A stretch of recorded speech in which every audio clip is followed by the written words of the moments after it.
Hello, everyone. Welcome to another episode of the Beyond Terrain podcast. Today, episode 7, we have a very special guest on, Phoenix Aurelius, and we're going to have a fantastic discussion, I'm sure, today on alchemy. And now we talked about alchemy a few times on the podcast so far, and uh, in the respect that alchemy is more of a true science as it merges the physical and spiritual and mental aspects as well, right? So it's the opposite of a reductionist way of looking at things, and that's what I appreciate most about it because although science can distract us from what's in front of us, right? If we get too into our mind where we're not taking action, it's still great to be able to look at things and understand things and ponder things because it can also be entertaining, and in that sense you can also find the truth too. So um Phoenix Aurelius, thank you so much for coming on. My absolute pleasure. Thank you so much for having me, Leah. Oh, absolutely. Yeah, so I like to start the podcast off a little more general. I want to ask, what health means to you, right? Kind of give us your definition of what it is, what it looks like, what it feels like, and how it manifests. Cool. Yeah, that's a fantastic question. So, to me, health is basically the state that any organism, any living organism, is able to attain should it avoid five main things, or maybe even six main things. Um, One would be problems due to the stars and antipathies based on topocentric relationship to the heavens. The second thing would be lack of imbalances that arise due to diet and lifestyle and natural factors like, for instance, weather or climate and season and your relationship to it. So, it's cold here. It's 29 degrees when I woke up. I'm wearing wool. That's appropriate for the season. If you're not, then, Yeah. that's maybe not appropriate. So those types of things can create imbalances that impact health as well. Also, to me, ens veneni is another cause. So that would be like a lack of toxicity. And my definition of a toxin is anything provided to the organism in excess of what it demands for perfect homeostatic function. Um, then I would also say that any organism that breaks its own conscience or does something that it knows to be wrong but engages in that behavior anyway, that also creates a psychological or a mental state of imbalance or unwellness and causes lack of health. And the last thing would be interaction with electromagnetic and hormone and entities, as we would refer to them in the alchemical paradigm. When we are able to retain a certain sovereignty inside of our own spiritual emanation, then that creates a series of health. And then the last thing would be to be able to protect against magical forces, or what we could refer to as psychic attack, the evil eye, which would be negative attention placed on you by other individuals, either because of your position in life or because of your bragging or because of some lack of humility or lack of virtue that usually attracts negative attention. So those would be the elements that I would say are the most critical and most important to maintaining health from my clinical perspective here as an alchemist and a clinical spagyrist. Fantastic. Yeah. Yeah, I really like the way you broke that down. So I guess this can lead us right into maybe get your definition on what alchemy is, right? I feel like a few of the listeners might not have ever heard of alchemy, and to be quite honest, like we've touched on it, and um but it's kind of an abstract thing, and it's hard to give a short form answer to, right? And it's so applicable in so many different ways. So if you could give us your best explanation of what alchemy is and why is it even important, like what is its use? Absolutely. So let me go as broad as possible because I can answer this an infinitude of different ways depending on what perspective we're looking at. But for our audience today, let's just go ahead and start really broad, as broad and macrocosmic as we can get. And what I can say is that from that perspective, alchemy appears to be um, a holographic and fractal series of patterns that everything abides by in the entire observable natural world. I might even go so far as to say the entire observable universe. And realistically, what I mean by holographic and fractal is that no matter how telescopic our perspective is, from macroscopic to microscopic or macrocosmic to microcosmic, the exact same underlying and underpinning themes and processes continually apply to absolutely everything. So alchemy really is a process. It's something that the universe seems to be well versed in that it's applicable to absolutely anything. Now, the purpose of alchemy is typically for transformation or transmutation, or if we want to look at this under more colloquial terms, we can refer to transformation of species over time. We can refer to that as evolution if we wanted to. And we can see that whether evolution exists the way that modern neo-Darwinism kind of tries to push, or whether it doesn't, that is really irrelevant, because we can see that evolution happens, like the evolution of an idea, for instance. You can start having an idea last week, and by this week, it has evolved, it's grown, it's changed, it's morphed as new ideas, new information, new data become available. And so transformation, evolution, even transmutation, which is the literal changing of one substance into another, is all entirely possible through the set series of processes that the alchemical paradigm has been able to expose to us over millennia and millennia, and multiple different cultures and different people being able to utilize this philosophy in many, many, many different regards, whether that be psychologically or spiritually or physiologically, working with chemicals or even working with constituents inside of the body. So we can see and we can demonstrate what alchemy is. And so really, if anybody is out there and being like, oh yeah, I've tried to look into alchemy and it's very obscure, I have to say that you're really just not looking in the right places, because somebody like myself would be able to not only explain it exceptionally clearly to you, but to be able to demonstrate it in such a way that you could not deny what it is that you're seeing, regardless of the perspective from which you try to observe said demonstration. Mm. Yeah, that's fantastic.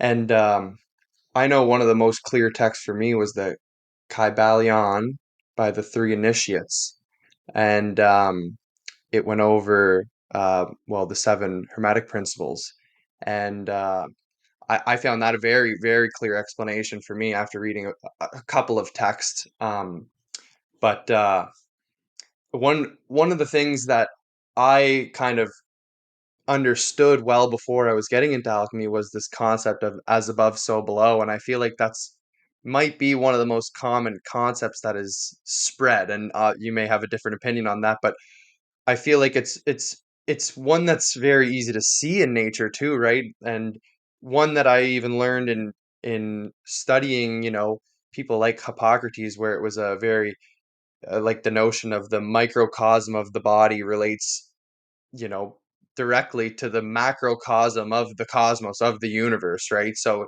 we are almost direct representations of our outer world, and um kind of this as above so below, but even so as within so without is almost the second part of that. So um maybe you want to open up and touch on the hermetic principles, because I found those really it's the set of principles that alchemy is often known for too. So Sure, yeah. So let me let me respectfully address the Kybalion by saying that it's absolute trash. That's as okay, respectfully as fair I can enough. actually address it. Now, with that being said, it can be a great icebreaker for individuals who are completely new to Hermeticism, but it was born out of the 18th, or sorry, rather the 19th century occult revival, and none of those principles are actually principles. Hmm. We can actually draw away almost all of those because they are not ubiquitous to every life form. They are very, very narrow in their approach, and they may have some applications in a very subjective type of aspect of 19th century occult revival type of teachings, influenced very heavily by theosophical kind of things that were happening at the time. But they do not stand up at all to the test of time of any of the Hermetic traditions that actually exist going back very, very early. So the Kybalion can be a great introduction, but it should be just that, and something that allows the individual to go deeper. If it was up to me, it would not be part of Collectiana Chemica or the Corpus Hermetica. In fact, it's not part of Collectiana Chemica. It's just part of the Corpus Hermetica of the modern age. Okay. But I would totally eliminate that particular text because it's very, very deceiving, and it doesn't connect much into either Hermeticism or into alchemy. So with that being said, though, what are some of the principles are things that we are able to see that are pretty much ubiquitous, regardless of the perspective of the culture, the time period, the religious filtration of the culture or the people that are using it, and so on and so forth. And when we go back to the cornerstone of all Hermetic literature, there is a single piece of literature that only exists in Latin and Arabic today, but was once allegedly, according to historians, on display in Egypt and had been found by Alexander the Great and put into Alexandria. And this was Mm. called the Emerald Tablet of Hermes Trismegistus. And Hermes, or Hermes, basically said exactly this, which is to go into and elaborate on what you said, as above, so below. He says, that which is above is as that which is below, and that which is below is as that which is above, for the perpetration of the miracles of the one thing. And just as all things come from this one thing through adaptation, so do all things return to this one thing through meditation. And so we are able to see there that what this whole basic preamble is, summarized today as just as above, so below, basically is the quantum opening to the entire text, saying that everything that happens on a macrocosmic level is exactly the same dynamics happening on a microcosmic level. And as he says, for the perpetration of the one thing. If we think of the one singular aspect that all created things have in common, whether we're talking about stones or stars or people or thoughts or anything, tangible, intangible, whatever, it is simply that they are created. So the one thing itself is simply the act of creation. And as above, so below is the coding sequence that must be in place in order to allow creation to happen. Because if it's so complex and it doesn't abide by the same rules, then we don't have a universe, we have a diverse or a triverse or a quadriverse, right? There's no singularity, there's no source Mm. that everything can come back to. So this is kind of the quantum statement that says everything is holographic and fractal, and that even though things appear differently, they really aren't different.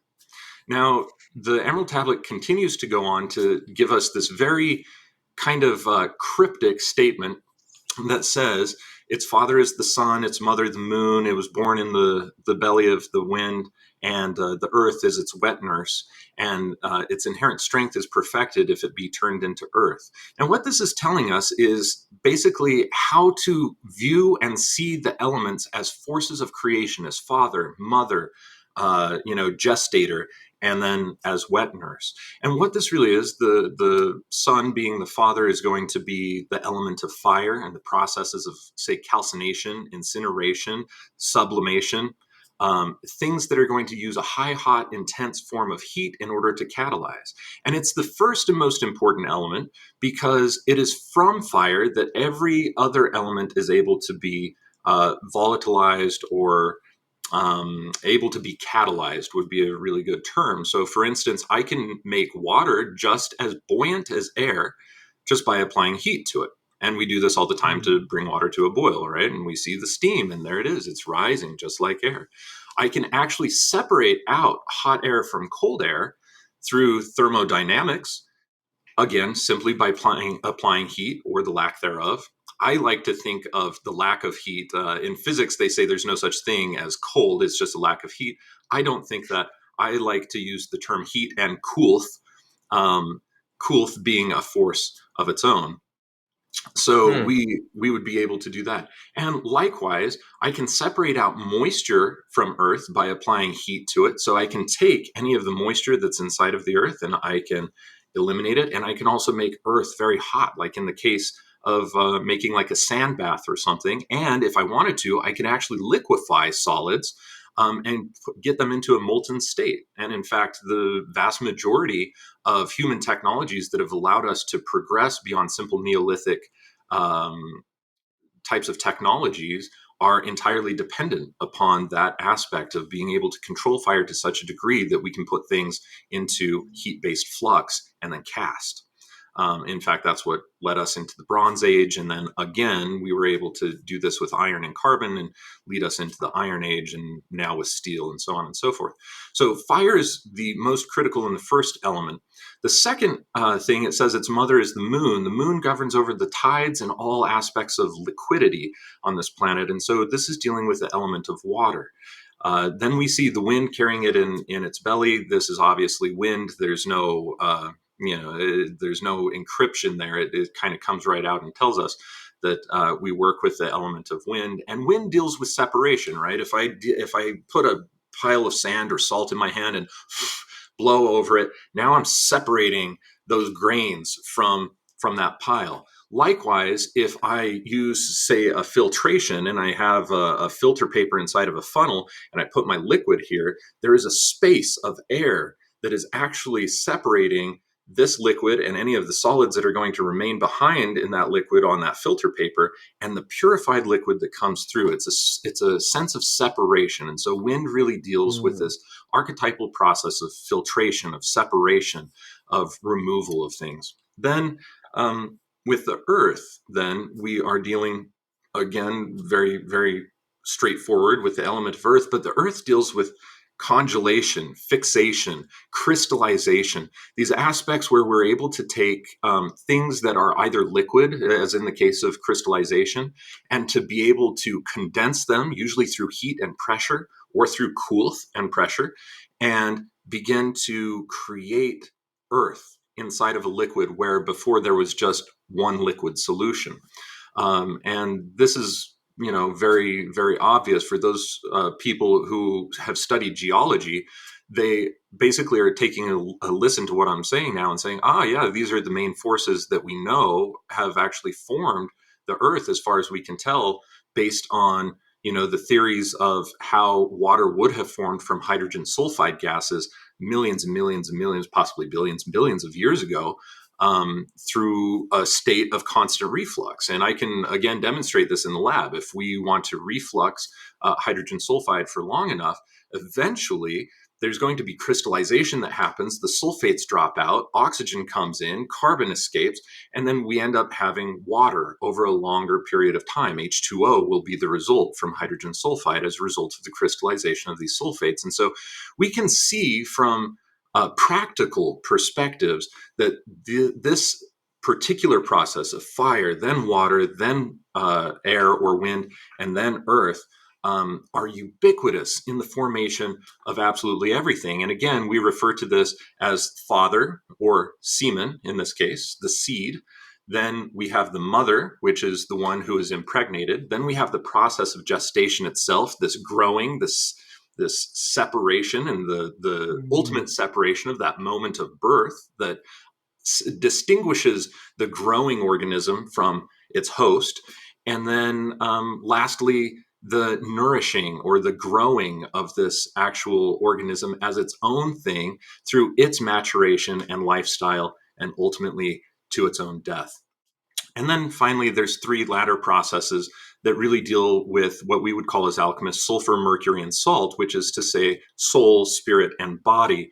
The soul is primarily had through the process of extraction.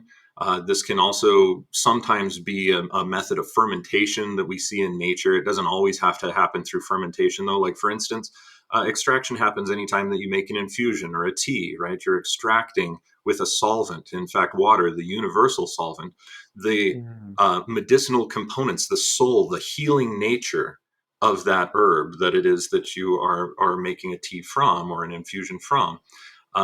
So extraction would be the better principle. Then we have mercury that deals with the processes of distillation and the elevation. The Emerald Tablet says it rises from earth to heaven and descends again to earth, thereby combining within itself the powers of both the above and the below. And that's how it describes the process of distillation. So, you take a body of water here on earth, you act with solar radiation, UVA, UVB, UVC rays that heat up the nature of the molecules. These, again, because they're acted upon by fire, become as buoyant as the air, and they rise up and they create these enormous cloud systems, which become so heavy in the clouds, once again, that they fall back as water. But now it's a distilled water. There's none of the impurities, there's none of the algae, there's none of the bacteria, or etc., that were found in the water source in the lake. It is now a pure distilled water source. And so it combines within itself the powers of the above and the below. It is liquid and it's fallen to earth. That's the below. The above part is its purity, its absolute purity, that is symbolized by the heights of the cosmos and of the heavens. And then the very last process is really putting it all back together. And really, the Emerald Tablet only says about this part. It tells us, now you have all three parts of the knowledge of the whole world. And this tells us basically that once we've performed all of these other archetypal processes, that we can now put all of the individual components back together and we can create something really, really spectacular. So the first four elements, they're corporeal. The fire, air, water, and earth, they really only exist. I can't say that we can see those outside of terrestrial environments. They need a Mm. containment in order to be able to be fully present. So terrestrial or planetary environment, however you want to define that, luminarious environments.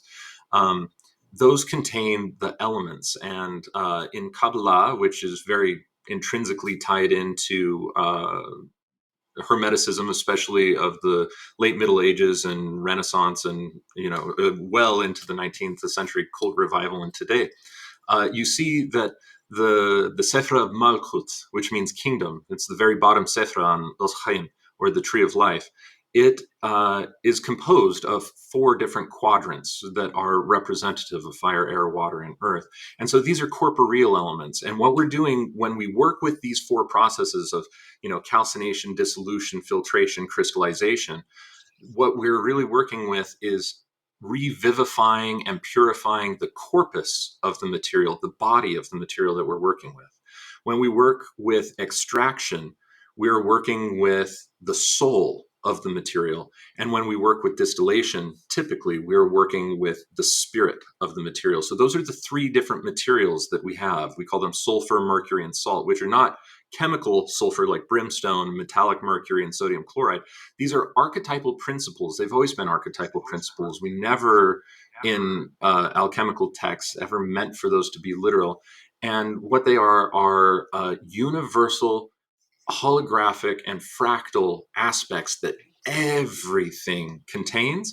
And that is the entire basis of alchemy, is how do we utilize these laboratory processes that we have seen nature use in her geological and natural processes, and how do we harness these in order to separate out these three, we call them philosophic essentials of soul, spirit, and body, so that we can purify each of them in their own right and then combine them back together to create a new octave of expression, for the materials that we are working with and making. Wow. Wow, that was great. I feel like well, I just want to I appreciate you bringing up the Kybalion as and giving your take on that. I think that's a fantastic point of view for sure. And especially after that explanation, I can certainly understand where you're coming from with that.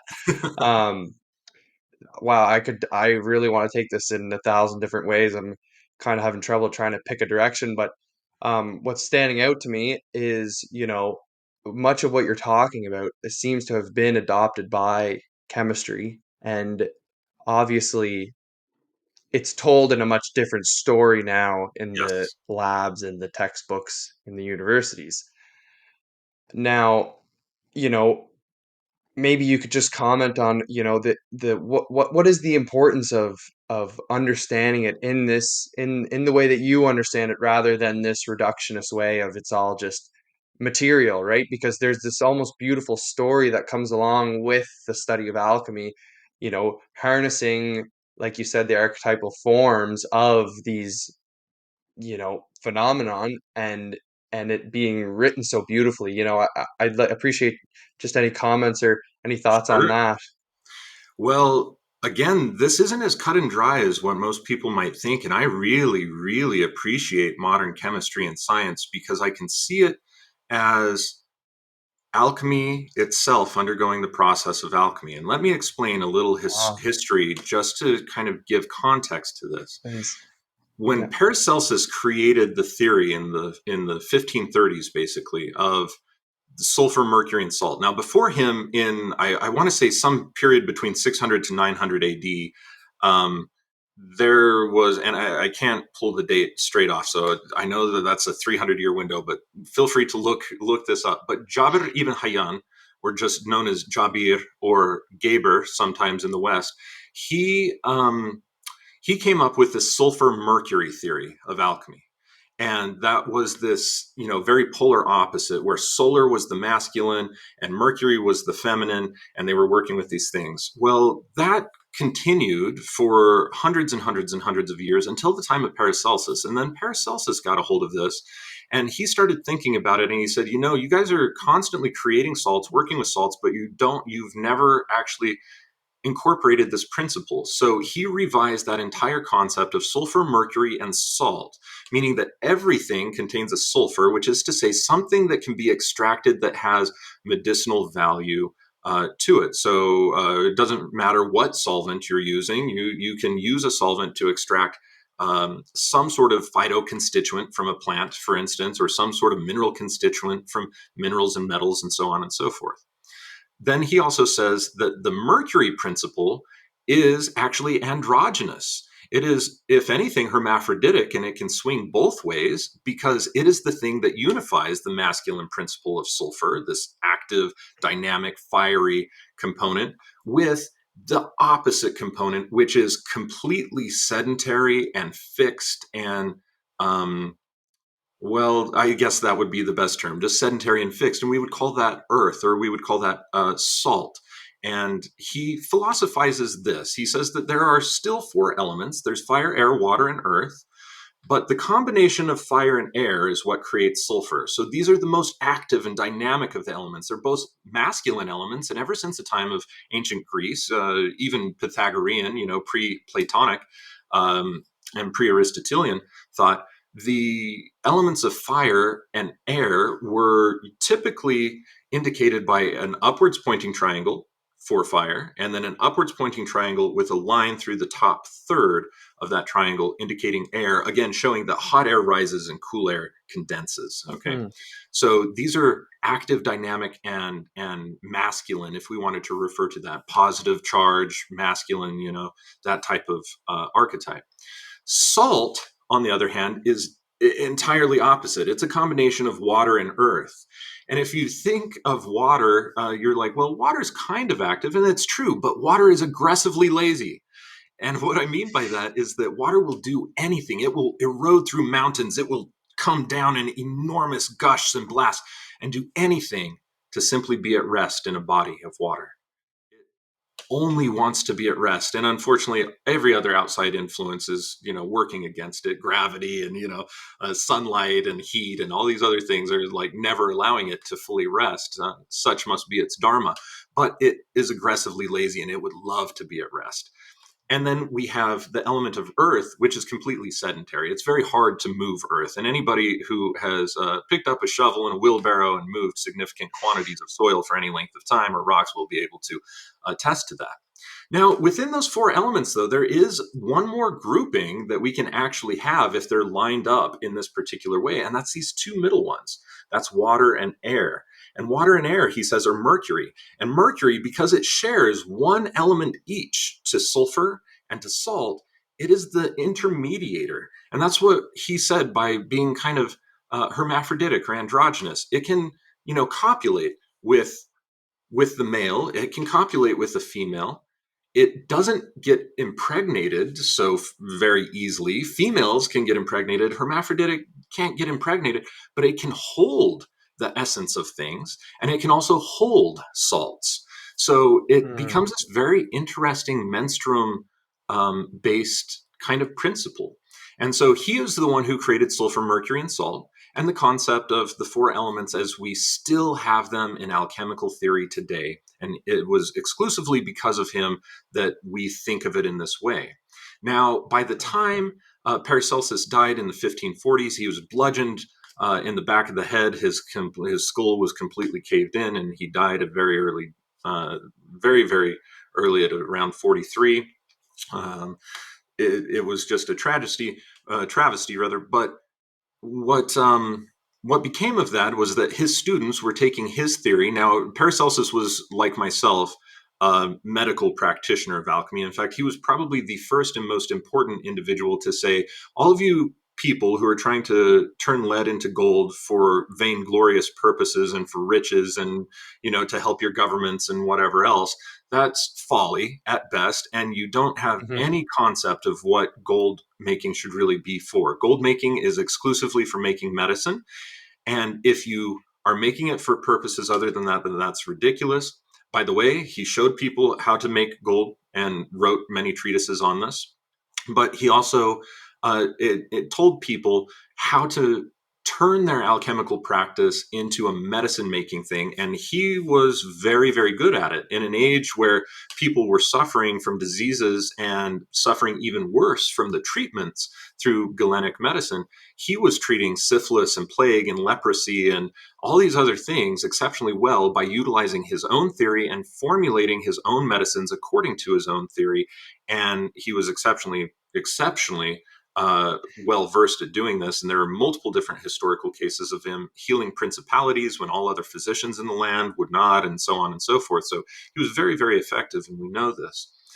But what ended up happening is that he died, and his writings and his students ended up teaching other students. And for about 150 years after his death, following 1540 until roughly about 1700, we started to Hmm. see English and French Paracelsian physicians, is what they were referred to, following in his footsteps and also making this new form of medicine that was called by outside people, they called it chemical medicine, becoming very popular. And by the 1700s, we're starting to get out of the Renaissance and we're starting to get into early Enlightenment. And so we have people like Sir Robert Boyle, and we have other individuals thinking about alchemy and learning alchemy in university. And that's, the main form of chemistry. But they started to say, and Robert Boyle, and a skeptical chemist, actually said, I think, like, I can show that these things work, but I think that there's more chemicals than just sulfur, mercury, salt, and these four elements, because I can show that a salt of this thing is a different than a salt from this thing, but they're both in the same kingdom. And it's getting really hard and convoluted to like describe the differences between these things in an age where we want to share intellectual ideas. And then shortly thereafter, you have people like Lavoisier discovering oxygen, and now oxygen isn't just air. It's a component of air, but it's its own unique thing that we can isolate, and so on and so forth. So alchemy itself, as a holistic practice, actually had to be subject to the alchemical process itself. And so what it did was that it took its physical component, which is to say the chemistry aspect of the Yeah. laboratory work, and it separated that out. And we're still in the process of doing this so that we can dynamically describe through very, very, very clear terminology what types of salts we're talking about. Is this, say, cupric Mm. sulfate, or is this sodium chloride, or is this, potassium carbonate or acetate, or so on and so forth? And now we have terms for that, and we're not just limited to say this is the salt of this plant, or the salt of this substance, which gets very convoluted and hard to describe. And even reading it, you would have to meditate on it and try and know what the hell the author is talking about. Simultaneously, the spiritual and the psychological aspects that accompany alchemical lab work, because again, everything that we do when we are working with materials in the laboratory as alchemists, we are using the quantum state of observation and acknowledging that as we observe this thing, we are creating what is happening there, and that that thing holographically and fractally is a component of our entirety, our being, our psyche, our spirit, our body. And that's why it can interact with our psyche, our spirit, and our body. And so, as we are purifying the material, we are using this quantum state of observation to be able to purify ourselves in the same way that our material is being purified. But that aspect of chemistry did not carry over. But what did happen is that those aspects also separated out and they went into two different directions. One of those went into what we would now refer to as kind of like Jungian psychology, or relinquished to the realms of psychoanalysis, dream interpretation, so on and so forth, right? And then we also have the spiritual components that went into spiritual alchemical practices. Now, long before this ever happened in the West, we had the exact same things happen in ancient Taoist China. And Mm. they did the same thing. At first, their alchemy, their alchemical practices were actually using real cauldrons and actually sublimating various minerals and getting various distillates and different types of materials, and then ingesting those materials. And they had a unified practice of alchemy that was a psycho spiritual form as well. And over time, they said, oh, the chemical practice is actually too hard. There's not enough people to show it to you. So now it's relinquished to the practice of what we call today Neigong, which is basically psycho-spiritual alchemy that is done internally, an internal alchemy. And that is still part of the Taoist tradition today. And we have a very similar thing in India with the Rasa Shastra tradition, where they make bhasmas and they make, lots of different types of medicines that have been talked about for a very long time. So they still have a laboratory aspect that is intact, and theirs actually never got separated because of how strong the Hindu texts and the Vedas, the Vedantic texts, actually were in maintaining a unified and holographic thing. I mean, you have a 10,000-year-old tradition basically that still exists in India, but today you will get people taking those bhasmas and trying to chemically find out why it is that they work, even though it's not about that. The people who are performing this have sacred cow dungs that are stacked in certain measures high and wide and deep, with their material to be sublimed inside of the middle of this amount of cow dung, which is different for every bhasma. Different Yeah. recitations of mantras, different numbers of recitations of mantras, different psychological states of the operator. All of those things are necessary in order to create a true bhasma that not only heals physical, but that is able to heal spiritual and mental imbalances as well. So we see this ubiquitously all over the world. And this, I can even, it's a little bit harder and not quite as developed, and we don't have as much literature about it, of course, but I can go into Central and South America and Aboriginal cultures, and I can show you how they're using the exact same principles, exact same ideas, maybe seeing it through a slightly different cultural lens. But if you reduce it to its basics, they're all using the exact same type of philosophy. And so today we are in this really beautiful space, from my perspective, Liv, where alchemy itself has been alchemized. That's not a word, but let's use it.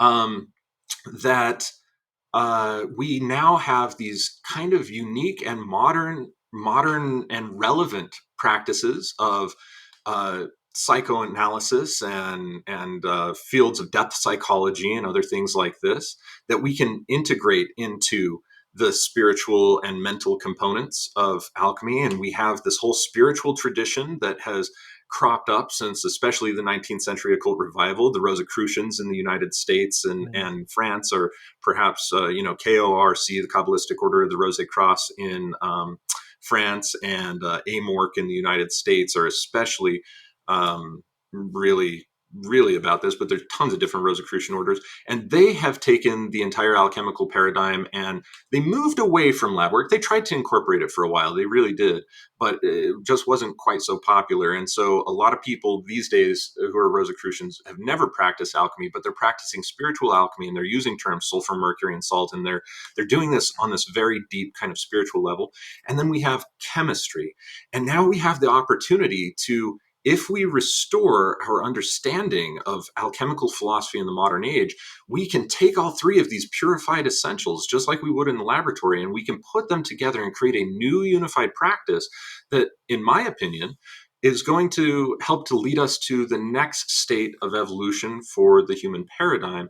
And if we use it properly, it will not just benefit the human paradigm, it will benefit the entirety of our terrestrial paradigm, because we will be able to see and to understand sources of unity, where things have come from, where they're heading, and we'll be able to help them in that journey. So with alchemical sciences, for instance, we can take what would otherwise be a very negative and detrimental practice like agriculture, which deals, regardless of whether you're doing it in very old ways of tilling with a wooden thing and dragging a horse, or whether you are doing it with modern tractors and agrochemicals. The same thing has always been true, is that we deal with soil erosion, we deal with lack of Hmm. nutrientization, we deal with all of these different things with the way that agriculture is traditionally done. But if we apply alchemical principles, we can see how nature in the forest regenerates without depletion. In fact, it increases nutrient density as time goes on. And we can begin to apply very similar principles to aspects like our agriculture, so that we can benefit not only for ourselves, but our farm animals, the world as a whole, be able to save on water, and so many other things. So all of the different aspects and applications of alchemy can really save us if we just take these awesome components that we have separated out and really highly purified and put them back together. I think that that will give us probably the best chance for achieving a greater state of human potential in the next century or two. Yeah, that's amazing. Yeah, and like, you can speak about it in so many ways because we've separated science and just speaking in science from scientific lens, like all the fields now, right? Because even in biology, you have, these sub biology, little like studies, like you have the physiology or you have Yes. anatomy or you have whatever it may be. Um, and so it almost seems infinitely divisible in my Yeah. mind. So I couldn't agree more, and I was gonna honestly open the door for, but you got there already. You're one step ahead of me. Bringing it all back together kind of seems like the goal, right? And to complete this alchemical process. My wonder is if it's infinitely divisible, w- right? It's like when do we bring it back together? It's like, and I guess we might not know. We don't know the answer to this question, but and that just may be the continuous cycle, right? Because once it's brought back together, the cycle will restart and it will happen once again on a greater scale and then be Yes. brought back once again, right? And I think that's kind of what you're hinting at. You're nodding your head here and Yes. in agreement, but You know, no matter how much we know today, no matter how much we experience today, no matter how much we've transformed today, tomorrow a deeper embrace can always be had. And that's yeah. the cool thing about this, is that it's not, alchemy is not an event. It's not a singular action or a singular thing. It is a perpetual process of continual perfection. And that is Hmm. what drives evolution. That is what drives transformation of everything. The things that we're finding fossils of and things that we're finding remnants of thousands of years ago no longer exist in many cases. They've changed. They've altered their structure. They've adapted to fit the scenarios that they are now put in. And I think that's the most important thing for us to remember, is that alchemy is perpetually applicable. And when something is no longer relevant, then it's time for that thing to undergo its natural and inherent death, and then to undergo the processes of transformation to attain a rebirth, to be able to be relevant again, to the Mm. portions of the population who are willing to use that. Hmm. Fantastic. Yeah, and when I think of, the modern world, it's no wonder we're at this point, right? And it's like almost like, our progression is certainly the cause of the state of the world. And like you were mentioning, the agricultural practices obviously um taking and stripping the soil of nutrients, right? It doesn't have to be like that. And you could apply that to many different scenarios, but you know, it's like coming back around with this, like with these alchemical teachings and this new understanding and bringing things together to rebuild the soil. So it's like, all of the problems that we have with our new chemicals that we've created, say like, Yes. the fish in the rivers are being, well, it's everything, every living organism is being harmed by these artificial chemicals in my mind. And, you know, when we bring it all back together, it's going to, I would speculate that it's going to allow us to understand how to kind of rebuild that and, rebuild our soil. And there are people that do that. There are people who Yes. take the most barren land. You'd think, you couldn't grow a grass seed in there. And eventually it comes back, over even short periods of times, 5, 10 years, and they bring it Yes. back and they produce plants and animals and you name it on it, right? And it's quite a beautiful thing. So, I think people are tapping in. People are ahead of their time too, right? Yeah. And obviously some people are behind a little bit, but um There will yeah, always I be think the majority of people who are behind the times because, trauma is really the name of the game for the majority of the human epoch. And mm, see, here's the thing.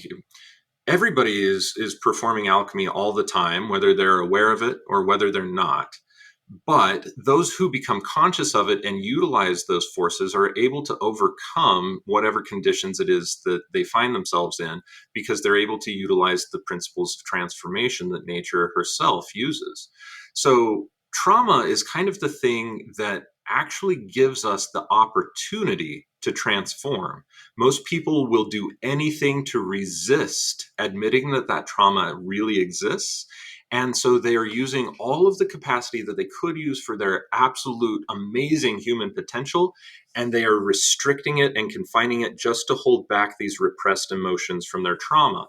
And if you are able to follow the alchemical processes of calcination, getting absolutely honest with yourself about the trauma, using dissolution or the element of water to be able to express the repressed emotion and get it out so that it's no longer reservoiring and damming up all of your etheric energy.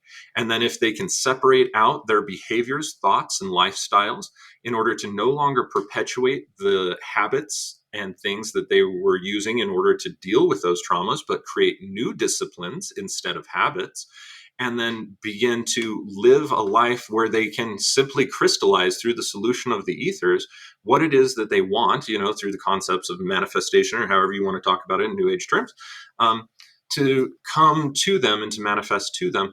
Then they will have at least taken care of that corporeal aspect where their lives are much more healthy and open, and they will be much more connected to source.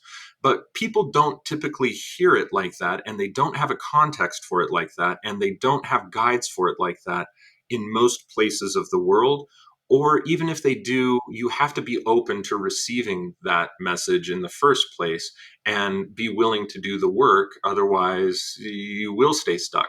And so that really is what's holding the vast, vast, vast majority of humanity back. And, this is why we keep coming back as species in order to continue to learn these things and to move past them, learn and move past and learn and move past. Because as we do that, new aspects of our uninhibited nature are able to open up. And that's what allows for a beautiful humanity. And that's also the people that we see who are able to not utilize their traumas to hold them back, but are able to utilize their traumas to find their strengths, right? Like, I got hurt when I was in high school and ended up studying a lot and got really deep into alchemy. That's so people would say, oh, Phoenix now has this virtue of alchemical understanding.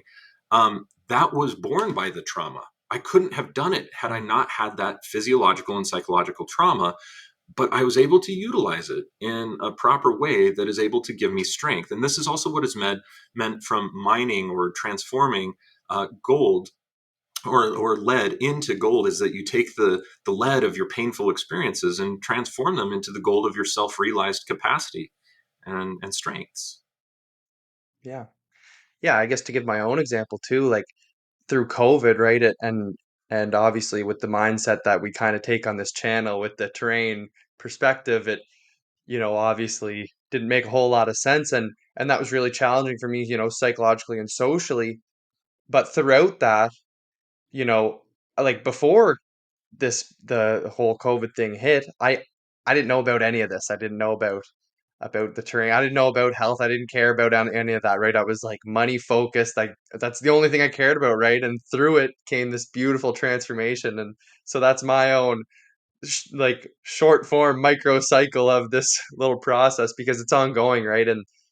And when you apply it to the microcosm of your life, even, you can see how life cyclically prepares you for the next chapter, and you can cyclically Yes. get stronger. And I love the way you put that, that it's, your trauma is kind of holding you back. And if you're using all of your energy, sorry, maybe not your trauma holding you back, but if you're using all of your energy to hold that trauma in, that's what's holding you back.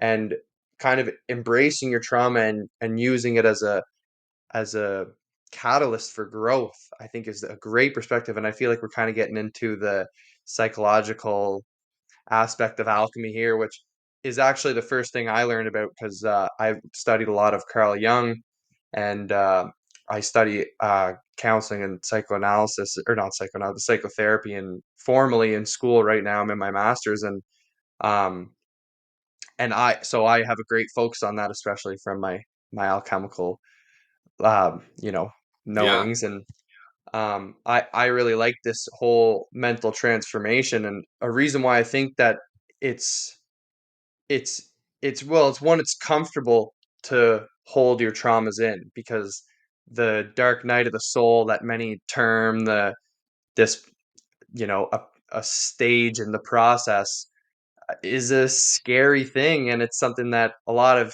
people talk about nowadays, that even looking at your shadow is a very scary, dark place, right? But it's about harnessing what's in the shadow, and even, not looking at it in that dark light, but bringing out the gold from from Yes. your shadow, and integrating that into your psyche. So maybe we can kind of get in. I know you kind of touched on it there a little bit, but any thoughts on Carl Jung and his idea on alchemy, or just, the mental Yeah. transmutation in itself? Well, I have to say this: for never having actually practiced laboratory alchemy, Carl Jung uh, really, I have to give him props. He was able to work out some really heavy ideas. Now, I have to say, from a laboratory perspective, he didn't always come to the ideas that the alchemists themselves would have come to. But by reading alchemical concepts and not knowing what chemicals they were talking about, or processes, or labware, and other things, he was able to use imaginatio, right, in order to this unadulterated sense of the imagination, in order to philosophize what is the end result of this. And he did such a great job at that, that he was able to bring the aspects of many aspects, at any rate, of psychological alchemy to the fore.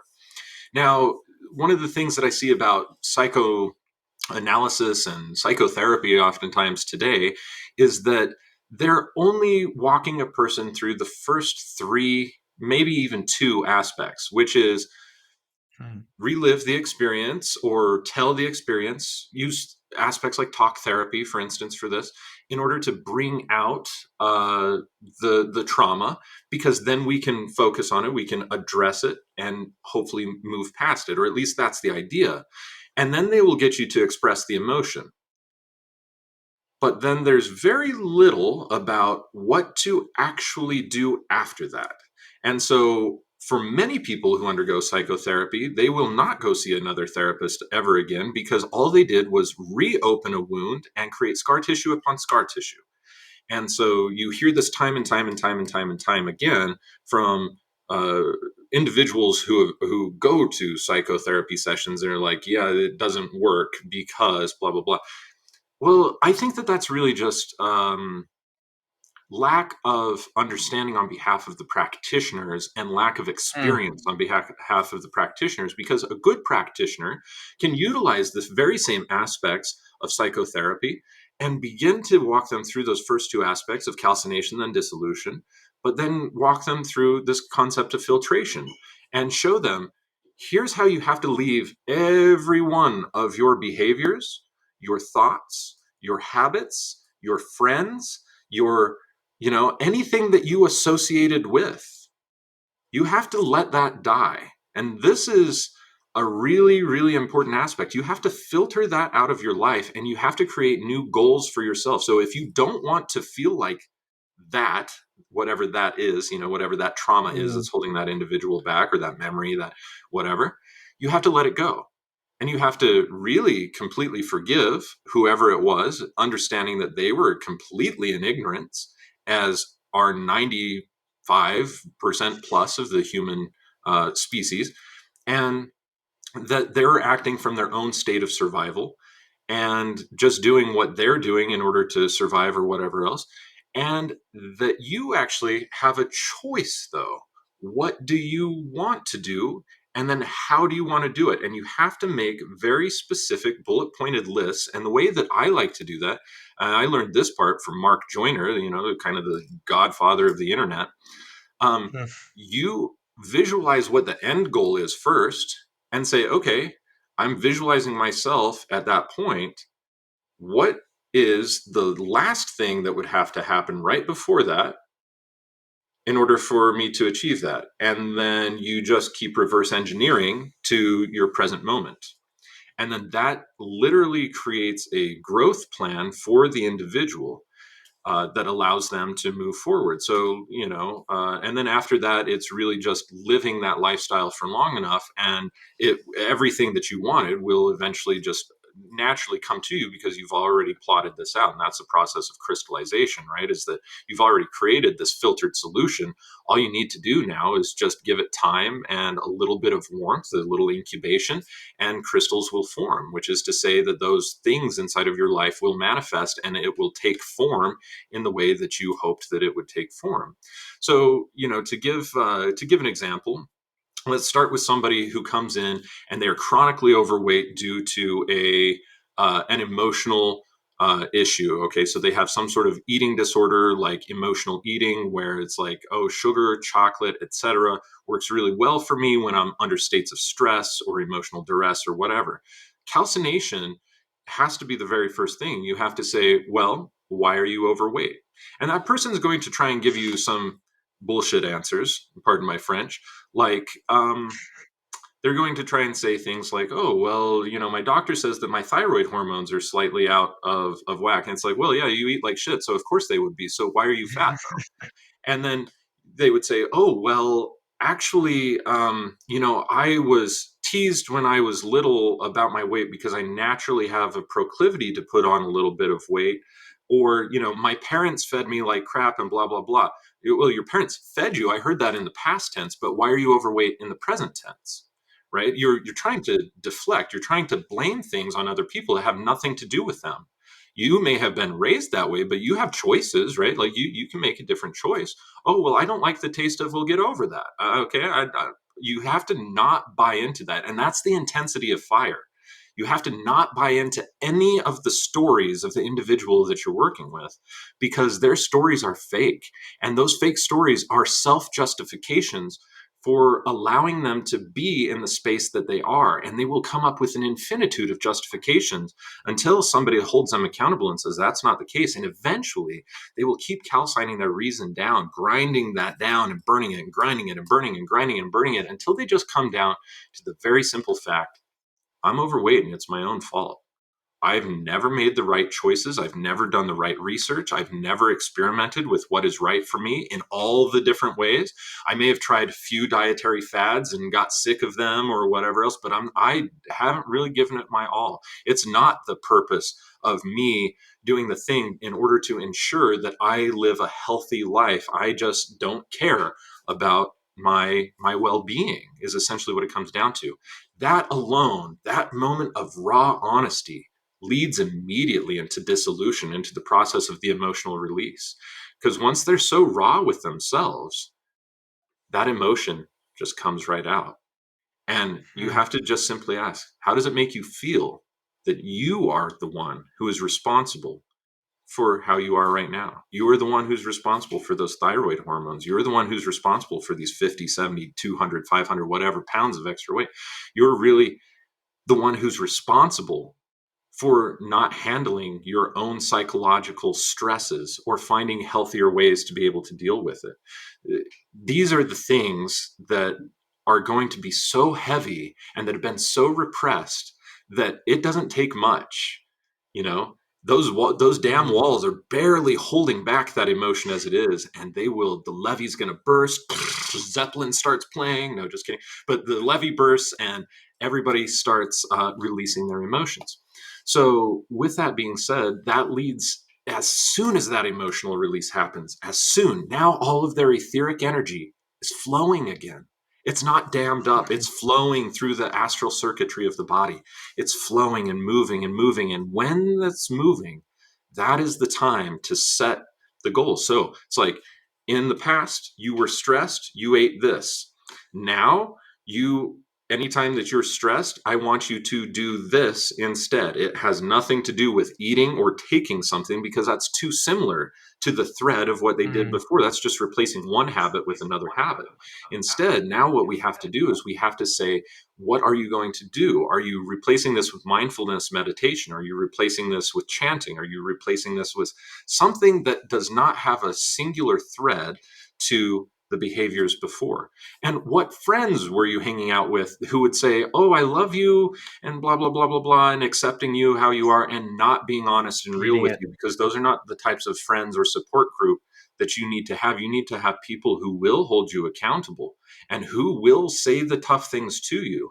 People who say the tough things to you, they may not always be nice, but they are your best friends. And that's I because they agree. will push you to your greatest sense of growth, right? And so we would Hmm. have to go through this type of process in order to slowly and incrementally build a new lifestyle that separates out the dross, all of that material that can be filtered out from their old ways of life, from new ways of life. And then it's simply at that point having them really decide, what is it that you want to do? Well, oh, you know what, I've lost so much weight, I think I want to be a personal trainer, or I want to be a health coach, and I want to help other people like this. That's almost the first thing that anybody with a trauma does, because it's eminent in their field, and they Yeah. have changed so much that they are the epitome of what can happen, the potential that they are inspirational to other people. And so that's the eminent thing to do. And then they'll do that for some period of time, and you'll help them, eventually grow into that. And after a period of doing that, it's so second nature to their being that once again, they'll get bored and they'll realize, maybe this isn't my full calling, but it worked for the time being. And then that's when the latter stages of transformation really kick in. That's when the dark night of the soul really ideally should kick in, is to say, what is Hmm. it that will make you feel fulfilled as an individual for the rest of your life? And that takes dreaming, and dreaming takes death, and death is the dark night of the soul. And so, unless you can let your entire perception of who you are, where you came from, the transformation that you already underwent physiologically and psychologically, unless you can let all that die and allow pure inspiration of how you want to feel, because none of us are like, I want to be a billionaire. No, you don't care about being a billionaire. You care about success. You're chasing success. You're chasing virtue. Yeah. And so, what are the virtues that we want to embody? And then the latter three processes of transformation are all just about how to be able to attain those virtues. And they have really very little to do with day to day things. They have to do with the feelings with which we engage our entire existence. And that would be my take on alchemical psychology as applied to me in the way that I've taught my students for many years now. Mm. That's fantastic. Yeah, so there are these, there are these aspects of dreaming and, almost a visualization and the kind of new age terms that come in the later parts of it. Uh-huh. Um, but that's really interesting that it's almost like, they're getting cut off right before it gets good, right? It's kind of funny, eh? Like, and no, I really like the way you broke that down. That's fantastic, and you relate it so well to the alchemical principles. That's amazing. Um, I always like, and when I studied Carl Jung, and um, you know, he did, like, I agree he did a good job, and maybe it's just coming to light to me now, but I can understand that aspect of him not relating it necessarily directly to the alchemical principles. And you said he did a phenomenal job for not doing any lab work. I suppose I'd want to ask, like, is that is that a necessary thing? Is it necessary to really get into the study and the practice of alchemy for pure growth moving forward? I wonder what's your take on that. Well, let me put it like this. It helps because it's a living diagram. Now, I don't expect anybody, any of my students or anything that I've ever worked with to do this for life, but to do it Sure. once at least in order Mm, to see the living diagram as it unfolds and to have the opportunity to experience that quantum state of consciousness that allows you to open up. So let's say that I'm working with an herb, say hibiscus, okay? Let's say that I'm working with hibiscus. Hibiscus has these aspects of us that are dampness draining. It helps to tonify the kidneys, which is to say the aspect of us that relates to Venus as well. So these feminine aspects of us, but the healthy feminine aspects of us. It has vitamin C. It interfaces with the heart. It helps the blood move better. It helps, stagnation in the body be able to be drained out and different types of things like this. So when we take its physical characteristics and we say that the physical, as above, so below, these are the below, the physical mirrors the spiritual. What are the spiritual mm, characteristics? Well, it helps us to drain out spiritual muck. It helps us to drain out all these different aspects. And then the psychological aspects of that too. All of this, confused thoughts inside of our being and, all these different things. The different items of pharmacopoeia that we're able to make inside of the lab from hibiscus, we can make 30 40 different items that are able to work either on the body or on the spirit or on the soul or on all of them to certain different degrees, and they all have a different way of interacting. The different laboratory processes you use are going to open up different realizations that you have about your own nature as a result of the efficacy of the medicinal property or the virtue of that herb itself. And so you get to existentially experience these things when you're working in the laboratory with somebody who can guide you mm, and show you how to utilize that quantum state of consciousness to be able to utilize that force to understand and ascertain these higher truths. So doing it, mm, a couple of times, in my opinion, really gets the information in there. And then once you do that, it can be a mental process from there. It can be a mental process. It can be a yeah. spiritual process. It can be a physical process alone if you wanted it to be.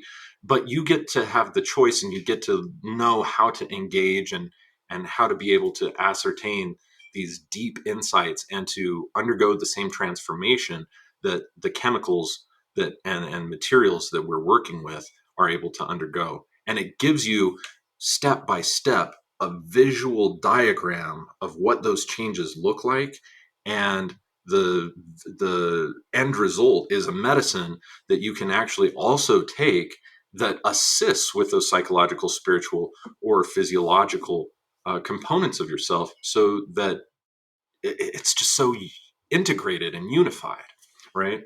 And Mm, that's why I think that the laboratory work is important for a wide number of individuals, but for short periods of study for most, because not everybody wants to be in the lab, and that's not.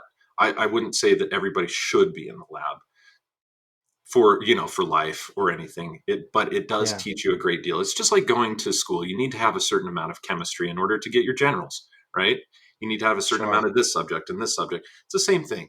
Is that You Mm, might specialize in, psychological aspects, but you have done enough of the laboratory work to be able to speak intelligently and speak from experience, from existential experience about the nature mm, of that transformation.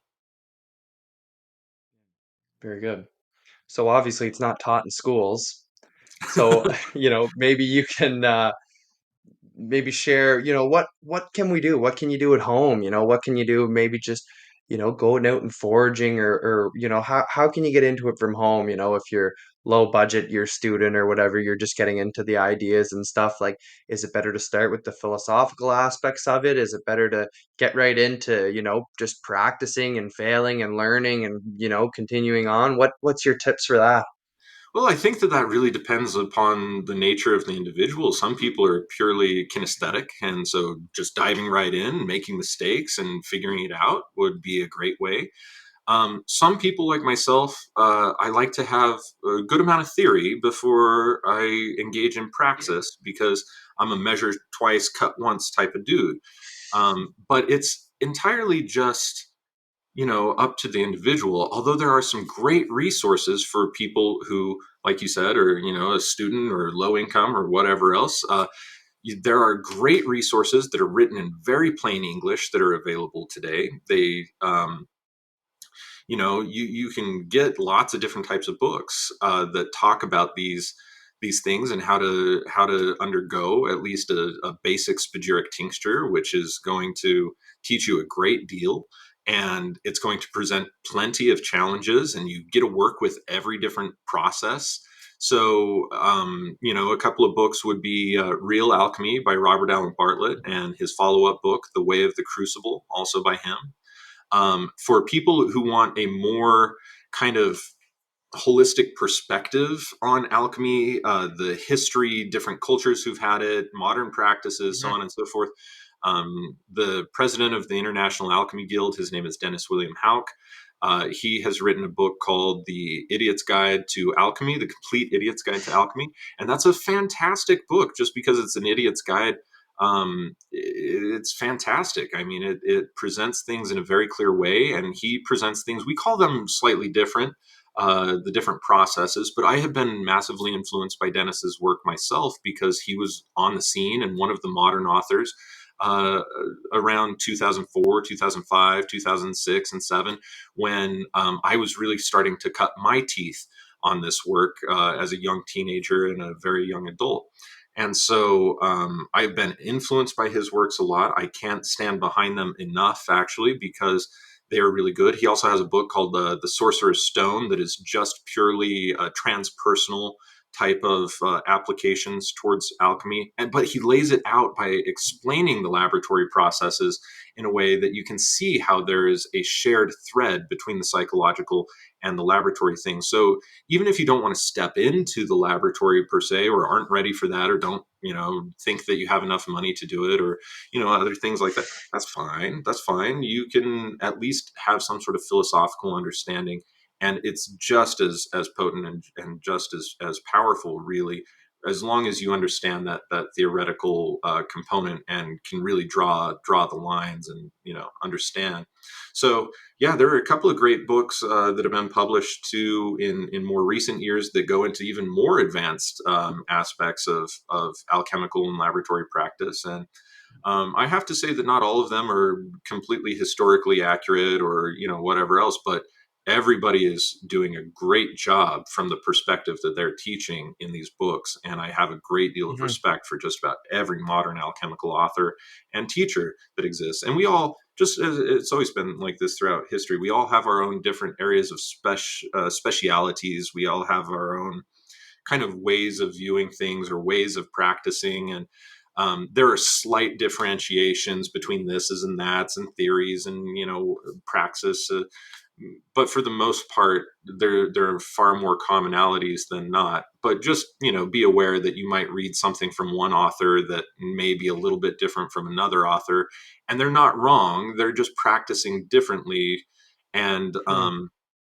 yeah, that's kind of where my work comes in, is that I've taken every different piece of alchemical literature from about the last 900 years that I've been able to find, modern, ancient, etc., and I zoom out as far as I can get. And I can say, what is the lowest common denominator? And let me teach from that place first to give the greatest foundation for this work. And then let's go ahead and zoom in to certain areas, and I can teach more specified types of things. And of course, you may know, and maybe some of your listeners may know, that my particular form of alchemy is following in the footsteps of Paracelsus and using this for medical work. And because Hmm. there's enough differences between my work and Paracelsus's work, we're separated by almost 500 or 600 years now. Um, I have I can't call it Paracelsian Spagyria necessarily, and so many Sure. people are calling Spagyria herbal alchemy today, which is not, again, historically quite accurate. That I've kind of created my own new branch of medicine, and we call this Aurelian Spagyria, and it's got Paracelsian Spagyria at its root, and I mean almost everything Sure. is intact. It's just that there's some more things that have been added to it. So people who feel inclined to especially study the healing aspects, psychological, spiritual, and physiological healing, and kind of physician based aspects of it. That's kind of my own brand. And I'm available for folks too. I have free classes and teach workshops here. So and they're relatively decently priced, $750. You can come in for a few days and come and make tinctures, make essences, make different things, and experience that type of transformation for yourself, with a group of people too, which is really fun, and you grow and develop camaraderie and kinship. Yeah, definitely. Well, and what I like about that is like what we are talking about earlier. It's, we're getting to this point where it's about bringing things back in together, and the way that you study things holistically and then are be able to kind of point in on these different things, right? It's like, um, you know, even within, I might be more um tailored to the psychological aspects of things, but I'm kind of developing my own, I don't want to say theories, but compilations of all of these amazing works that have come before me, and integrating them all together, right? I think it's a great way of going about it, since we are in this age of information. It's really a blessing, and that's kind of what we were getting at earlier too, because you know all of, like, well, we have all of these amazing works at the access of our fingertips, and I guess what I like about what you're saying too there is that it is individual. And I will say that it's hard to, unless you just pick it up by accident, but to read one book on alchemy or even one book on health, right? It tends to open up this rabbit hole, and it just really opens up, because for every book that I read, everything that I learn in general, it opens up, you know, Yeah, me a too. thousand doors on and different pathways that I want to explore, right? It's like the more I learn, the more I realize that, I don't know anything and I want to learn more. so Right. so it's like these sound like great places to start, and um but it's a journey too, right? And especially if people are getting into alchemy and you see the people, I, personally, I'm certainly seeing a resurgence, right? I can't really speak too far back, but what I see in the younger generations too, it's we're getting back to this holistic nature of things, and we're getting back to the alchemical thing. Yeah, I hear the word alchemy everywhere, right? And maybe they're talking about it in different ways, but they're throwing the word out here, and we have long lives to develop these things. So I'm excited for the years to come, because I feel like, especially with the whole terrain model moving forward. There's so many people talking about it now. It's amazing. We're talking about health in this light, and we're talking about even the cell, people like Gerald Pollack with the fourth phase of water, the Plasma. this new cellular biology, right? We're taking it into to new places, right? And it's based on people before, like Gilbert Lang, or whoever may be, right? Like Harold Hillman. And but we're kind of taking that, and it's just, we're just building it, and we're bringing it all back together. And so I just love what you were saying earlier about it's kind of completing this alchemical unison. It's fantastic. And I would agree that alchemy is one of those things that it's like should be a course in school, right? It's something that should be taught, because it is this macro, well, not even, it's just this map. It's Yeah. this, It's beautiful. It's amazing, and I love it. I really love it. And the way it's written too, it's it's not always given in direct concrete terms either, which can be fun too, right? To kind of decipher the Yes. arcane and the so I definitely like that aspect of it, but I can understand there are a certain amount of people who like the concrete and some people could care less about studying. So, it's good to have these different modalities of accessing this truth too, which is encompassed within this study because as above, so below, right? It Right. is philosophical, it is physical, it is mental, it is psychological, or it is spiritual, right? So yeah, I certainly like I that's what stands out to me, and that's what kind of grounds me in understanding that, hey, I think we're on to something here because Carl Jung didn't study alchemy until his later years, until he developed all of his theories, and he kind of just realized, hey, this really resembles this teaching that's been around for a long time, right? Yep. So, yeah, Exactly. Yeah, like I said, yeah. I have great admiration for Jung in being able to put together what he did without like going and studying with actual laboratory alchemists. Like, yeah, he was bang on the right point, I think, in many, many ways. So Yeah, that's great. Well, I think this would be a good time to wrap it up. So you did mention earlier a way that the listener can support you. What else? How else can the listener support you? You offer those classes, and I know you make medicine as well, and you have a, in my mind, an amazing program where it's what is it, the Spagyria of the month, Spagyrics of the month club, or maybe you yeah. could speak a little more to that. You know better than me, so. Sure, thank you.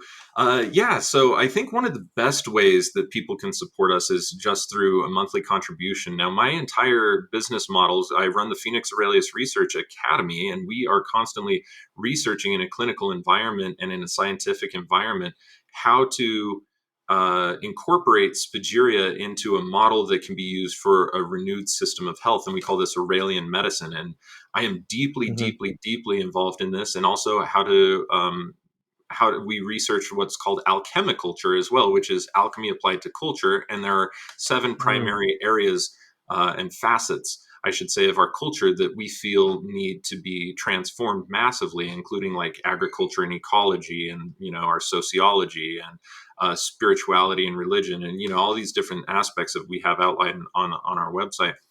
Um, so these are the types of things that we research, and it is like an astronomical expense. I mean, we have just for the laboratory component of our research alone, $35,000 a month in overhead.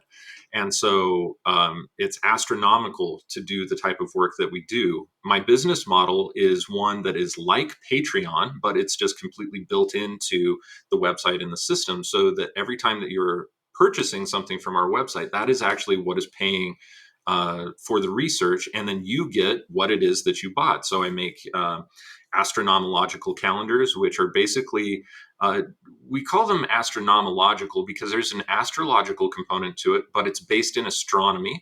And so you would take a look in the heavens, and if the moon is here and the constellation of Pisces is right behind the moon, then the moon is in Pisces. We're not doing these bizarre tropical types of calculations. We're actually showing what's there. And I have proven over years and years, as has Maria Toon, that these different types of cycles have an effect on agriculture and ecology. And I've also been able to mm, demonstrate and show how these have an effect in the laboratory as well.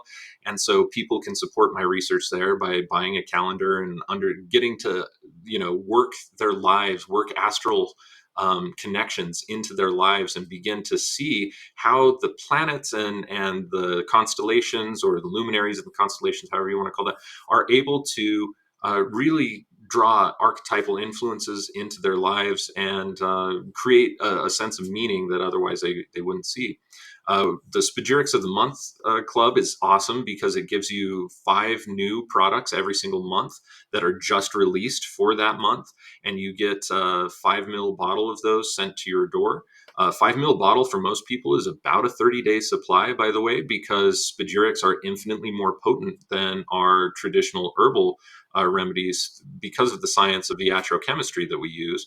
The spagyric process itself esterifies the material and makes it approximately 95 to 100% bioavailable and decreases the amount of dosage used very significantly. So you get 5 new remedies sent to your door for $75 a month. If you're in the contiguous United States, shipping is included, and if you're international, then we just charge whatever the international shipping is. I think it's like 20 Canadian in order to get up to Canada. So 95 Canadian a month would basically get you Yeah. 5 new remedies every month. And then I have roughly about 500 remedies that are already released in the apothecary, ranging from psychological different remedies that you can use for. Those would primarily be essences, per destillatio and philosophic spagyric essences. Those ones are the ones that work on our psyche the most. Our soul would be another term for psyche. And we have some spiritualized remedies that work. Most of the items of pharmacopoeia are spagyric tinctures, which work mostly on a corporeal, but they can work on other levels as well. I have some more advanced types of remedies, and we produce our own shilajit, and from here in the Rocky Mountains, and we have lots of different types of things. So anytime anybody purchases anything, even my meditation work classes, it all contributes to my research and allows me to continue to go on shows like this and present the bodies and the findings of what we have. And yeah, so that's kind of the thing. It's a very overwhelming site, so have fun. Reach out to our office manager, Rebecca, if you have any questions, because she's amazing and she can answer any question virtually. And if she can't, she just asks me, and then I get back with you, and we can kind of go back and forth from there. Yeah, well, like what I like best about it is obviously there's a passion behind it, and there's an energy going into it, right? It's not like it's mass produced, machine made, Not, yeah. devoid of any sort of substance at all, right? Like when you're buying some name brand stuff at the store, right? So it's very that I think would be my favorite part of it. So, Very cool. and I mean, like, you can hear it through what you're saying, and through the work that you're doing, right? It's obvious that there's a great quality there, and just beyond the physical product too. So, anyways, Phoenix, I want to thank you again for coming on. I really appreciate it. This has been a fantastic episode. It's my absolute pleasure. I think that we've covered some great things and still I can't even say we scraped the surface. We maybe just blew across the surface today. So, yeah, absolutely fantastic, man. Thank you so much. Yeah, well, maybe we'll have to dig a little deeper there in the future one of these days. So, I'd be honored. great. All right. Now, I want to thank you, the listener. You should all know that this is not medical advice, it's for general informational purposes only. But also remember that we are responsible, sovereign, capable of thinking, criticizing, and understanding anything. We, the people with the greater forces, are together self healers, self governable, self teachers, and so much more. Please reach out to me. Best place is Instagram, beyond.terrain. If you have any questions, comments, criticisms, anything, I love to chat. I love to talk about this. I'll talk about alchemy, what I know, and I'll talk about anything really. I love to chat, especially about this stuff. So yeah, Instagram's the best place. Listen, I really appreciate everyone for listening today, and if you enjoyed it or found it informational or anything, right? Just leave a like and a comment or a share, whatever you can do to help support us and help us grow, because we really want to get this message out here to who is ready to hear it, and to as many people as possible, right? So just remember, there are two types of people in this world: those who believe they can, those who believe they can't, and they're both correct. Thanks for listening. Take care.